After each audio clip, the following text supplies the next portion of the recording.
next fetish, the players aren't looking for realism. They want pure, cartoon fantasy.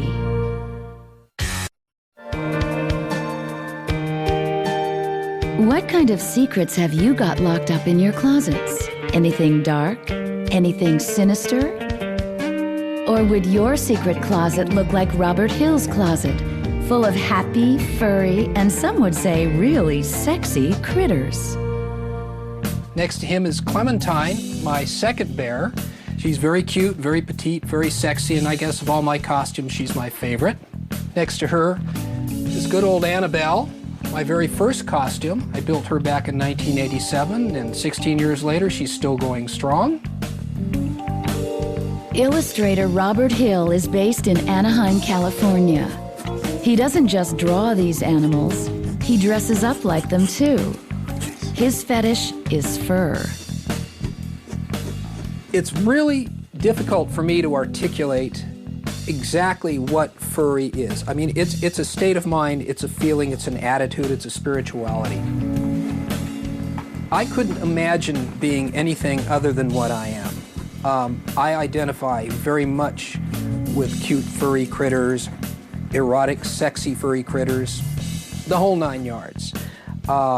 Granted, I walk around in this slick skin, as I call it, and kind of go about my daily business, but deep down inside, my heart's covered in fur. You know, when I was about 8 or 9 years old, I, of course, like all other kids, loved watching animated programs, and I fell in love with one of the particular TV characters on at the time.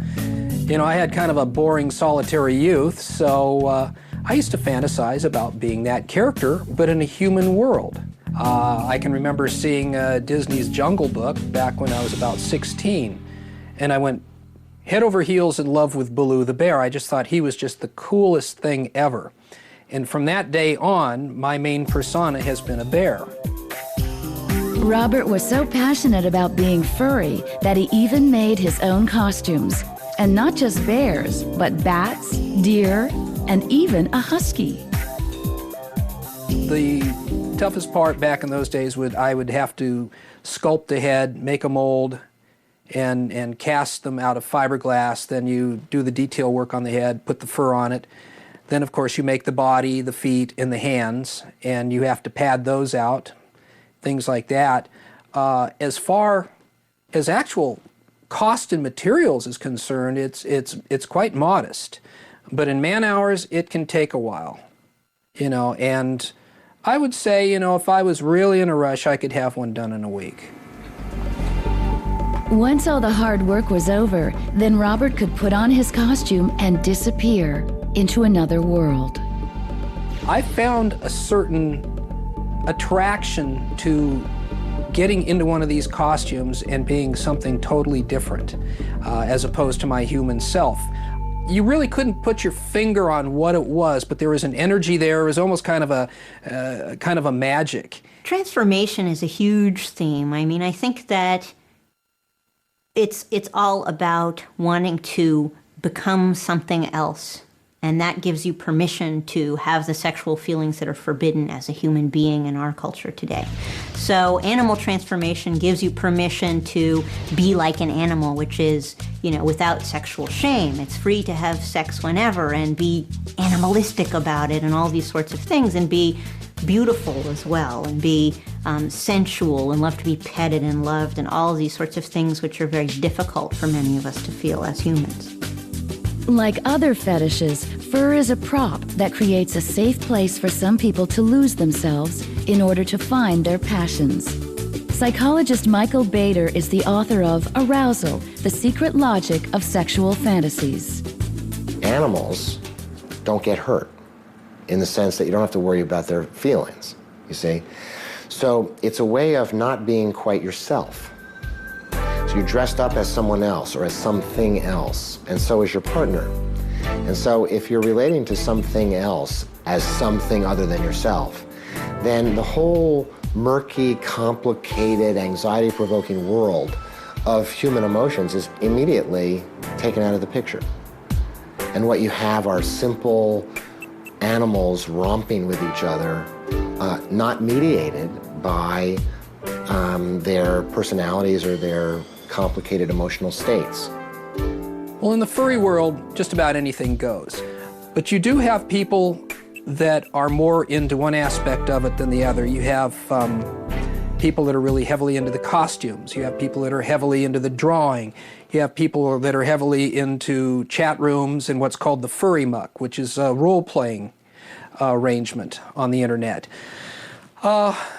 There's a fair amount of crossover from one to the other, but a lot of people just tend to specialize in one area. Robert's passion for fur eventually went one-dimensional. He began drawing his own furry fantasies. He finds the journey into the world of art more liberating than wearing his own costumes. You can put on a costume, and you're fairly limited in what you can physically do. But when you pick up a pencil, and if you have any idea what you're doing at all, you can create your own environments, your own worlds, any sort of sexual situation, any kind of situation that your imagination can conjure up can be put on paper. And you also don't sweat nearly as much. Robert's work is available on the internet, in fanzines, on t-shirts, anywhere he can get his art seen. Well, most of my drawings, I would have to say, range from R to XXX. I used to do more PG stuff, but I just find that from a sexual standpoint, the more erotic, more graphic things kind of really grab you. A lot of people out there say, oh, furry, you're into animals, so does that mean you're into bestiality? And I say, no, not necessarily. Now, granted, there are members of the furry community that are into bestiality. I'd be lying if I said there wasn't. Just as there are members of our regular community right out there now, you know, who work 9 to 5 in a 3-piece suit, who, you know, are out porking the neighbor's sheep. Most furries do get sexual pleasure out of one or more aspects of the fetish. And so, you know, maybe it will be accepted, maybe it won't. But for people like me that have been into it all of our lives and don't plan on changing it in the near future, I really don't care because I'm too busy enjoying it. If you've got a fetish, you get called weird or kinky. If you don't have a fetish, you get called vanilla because your sex life is so plain and simple. Now, what about the so-called vanilla majority? Are they getting it right, or are they just really repressed? Is there anything the world of fetish can teach them about their sex lives?